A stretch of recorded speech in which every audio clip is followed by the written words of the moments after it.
கிறிஸ்தவ வாழ்க்கைங்கிறது என்னமா உணர்வடைக்கும் ஒரு வாழ்க்கை. இயேசு நேரா வந்தாலுமே யூதர்கள் அந்த இயேசுவை தான் தீர்க்க தரிசனத்துல படித்திருந்தார்கள். அந்த இயேசுவை தான் யாத்ராமம் பஸ்கா பலியில பார்த்திருந்தார்கள். அந்த இயேசுவை யூதர்கள் தங்களுடைய மதத்தின் அடையாளமாக வைத்திருந்தார்கள். ஆனாலும் இயேசு நேர்ல வந்தப்ப அவரை உணரவே இல்லை. இந்த ஜனங்கள் கண்களினால் காணாமலும் தங்கள் இருதயத்தில் உணராமலும் தங்கள் காதுகளில் கேட்காமலும் மந்தமாக இருக்கும்படி அவருடைய இருதயம் குணப்படாமல் இருந்ததுன்னு சொல்லப்பட்டபடி இயேசு நேர்ல வந்தப்ப யூதர்களுக்கு அவர் என்ன செய்யறாருங்கிறத உணர முடியல. மரித்தோர் உயிரோட இயேசு எழுப்புனதை அவனால உணர முடியல யார் இயேசுன்னு.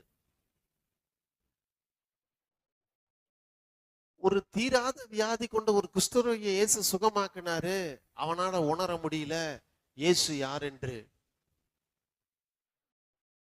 தன் தாயின் கற்பத்திலே குருடனாய் பிறந்த ஒருவனை உடனே நொடி பொழுதிலே பார்வை தெரிந்து சுகப்படுத்தினார். ஆனா யூதர்களால அதை உணர முடியல இயேசு யாருன்னு சொல்லி.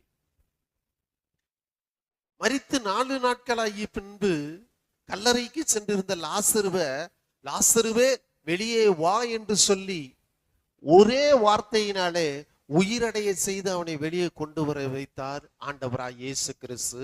ஆனால் அதை பார்த்து கொண்டிருந்த யூதர்களால் அவரை பற்றிய உணர்வு வரல. அவர் யார் என்று அவர்கள் உணர்ந்து கொள்ளவில்லை. அவர் மரித்தோர இயேசு கிறிஸ்து மரித்தோர உயிரோடு எழுப்பினதை பார்த்தார்கள், ஆனாலும் இயேசு யார் என்று உணரவில்லை. இயேசு கிறிஸ்து குஷ்டரோகியை சுகமாக்கினதை பார்த்தார்கள், ஆனாலும் இயேசு யார் என்று உணரவில்லை. கடலின் மீது இயேசு நடந்ததை அறிந்திருந்தார்கள், ஆனாலும் இயேசு யார் என்று உணரவில்லை.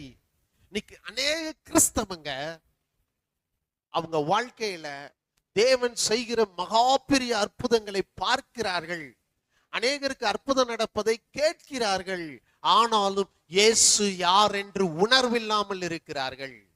இயேசு யார் என்று உணரக்கூடிய ஒரு கிறிஸ்தவ வாழ்க்கை உங்களுக்கு இருக்கும் என்றால் நீங்கள் சாபத்துக்கு நீங்களாக்கி மீட்கப்பட்ட முழு கிறிஸ்தவ வாழ்க்கையின் ஆசீர்வாதங்களை இன்றைக்கு சுதந்திரித்துக் கொள்ள போகிறீர்கள்.